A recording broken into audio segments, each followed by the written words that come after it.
नमस्कार दोस्तों, स्वागत है आपका द रियल हिस्टो के हिस्ट्री सीरीज में, जहां हम भारत के भूले बिसरे शूरवीरों और सम्राटों की अद्भुत कहानियां लेकर आते हैं। आज हम बात करेंगे उस राजा की जिसने वनवास से शुरू कर भारत का सबसे पहला और सबसे बड़ा साम्राज्य खड़ा किया।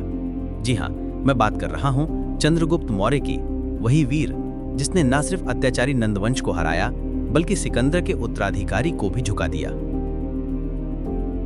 चंद्रगुप्त मौर्य का जन्म लगभग 340 ईसा पूर्व हुआ था। कुछ ऐतिहासिक स्रोतों में उन्हें क्षत्रिय मौर्य वंश से बताया गया है, तो कुछ में साधारण वनवासी कुल का। उनका प्रारंभिक जीवन संघर्ष से भरा था, लेकिन नियति ने उनके लिए कुछ बड़ा लिखा था। यहीं पर उनकी मुलाकात होती है आचार्य चाणक्य से, जिनका सपना था कि भारत को एकजुट किया जाए, एक ऐसे सम्राट के नेतृत्व में जो न्यायप्रिय, नीति कुशल और वीर हो। चाणक्य ने चंद्रगुप्त को तक्षशिला में शिक्षा दी, राजनीति, युद्ध कला, अर्थशास्त्र और सबसे खास सत्ता को समझने की कला। धीरे धीरे चंद्रगुप्त ने मगध के अत्याचारी राजा धनानंद के खिलाफ विद्रोह खड़ा किया। कई वर्षों तक छापामार युद्ध और जनसमर्थन के दम पर अंततः उन्होंने 321 ईसा पूर्व में नंदवंश का अंत कर दिया और भारत के पहले अखंड साम्राज्य मौर्य वंश की नींव रखी। इस समय सिकंदर की मृत्यु हो चुकी थी, लेकिन उसके सेनापति सेल्यूकस निकेटर भारत के उत्तर पश्चिमी हिस्सों पर दावा कर रहा था। चंद्रगुप्त ने उससे सीधे टक्कर ली।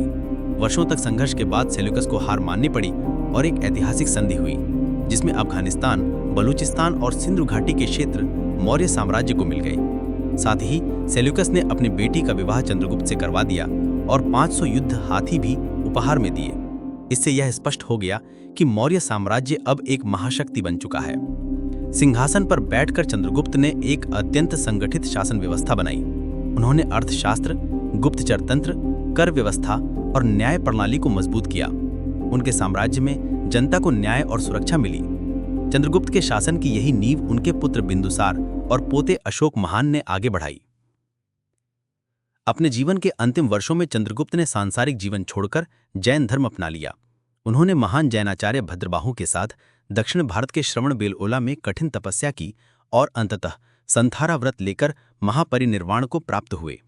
एक योद्धा से सम्राट और फिर साधु बनने की यह यात्रा उन्हें इतिहास में अमर बना देती है। तो दोस्तों, चंद्रगुप्त मौर्य की कहानी सिर्फ इतिहास नहीं, एक प्रेरणा है। यह हमें बताती है कि अगर नीयत साफ हो, मार्गदर्शक सही हो और लक्ष्य पर अडिग रहा जाए, तो कोई भी साधारण व्यक्ति असाधारण बन सकता है। अगर आपको ये वीडियो पसंद आया हो तो कृपया लाइक करें, कमेंट में बताएं अगली बार किस राजा की कहानी सुनना चाहेंगे और चैनल को सब्सक्राइब करना न भूलें। मैं हूं आपका मित्र विजेंद्र और अगली बार हम फिर मिलेंगे इतिहास की एक और सच्ची कहानी के साथ। धन्यवाद।